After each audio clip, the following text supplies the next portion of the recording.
2. It's really low. Audio check 1, 2. How's that? Okay, hold on.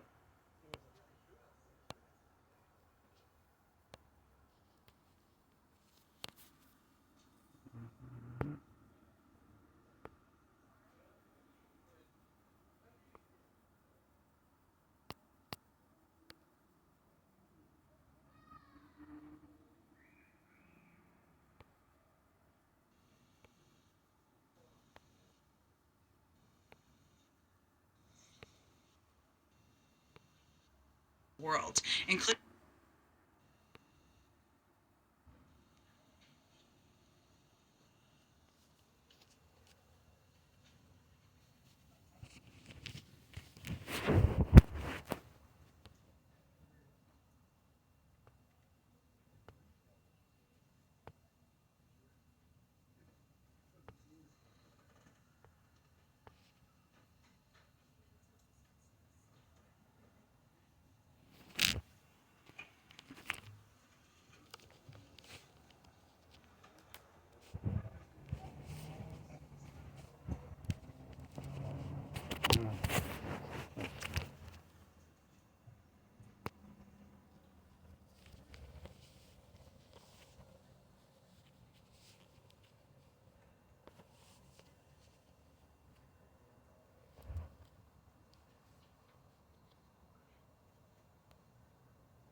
Two-minute warning to briefing, 2-minute warning to press briefing. Thank you.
for those who choose to remain unvaccinated, he'll issue a stark warning and make clear unvaccinated individuals will continue to drive hospitalizations and deaths. That is not trying to scare people, or maybe it is trying to make clear to people in the country what the risks are here of not being vaccinated.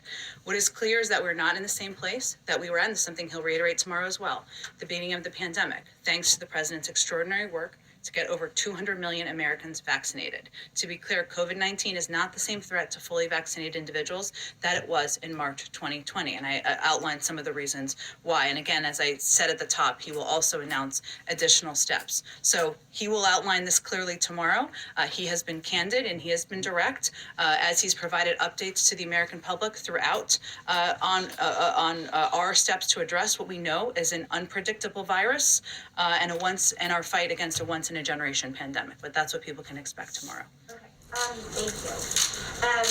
On the negotiations over Build Back Better, we see Senator Manchin's version of events sort of differ from the White House's version of events in your statement on Sunday, which was yesterday. It was like a long time ago.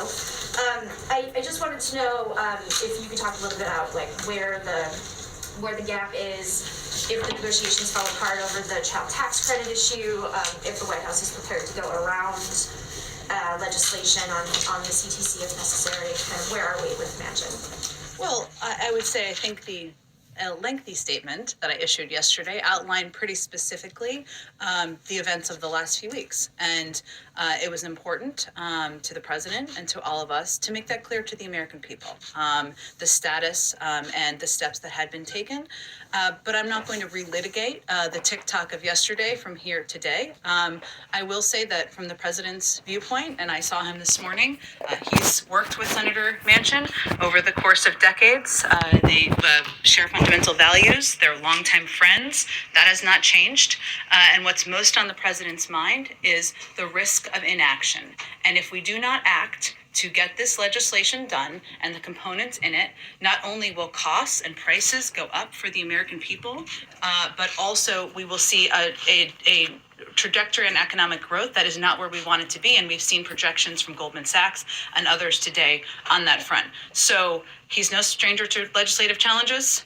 And we are going to continue to take steps, work like hell to get it done. Go ahead. Does the president feel betrayed by this front?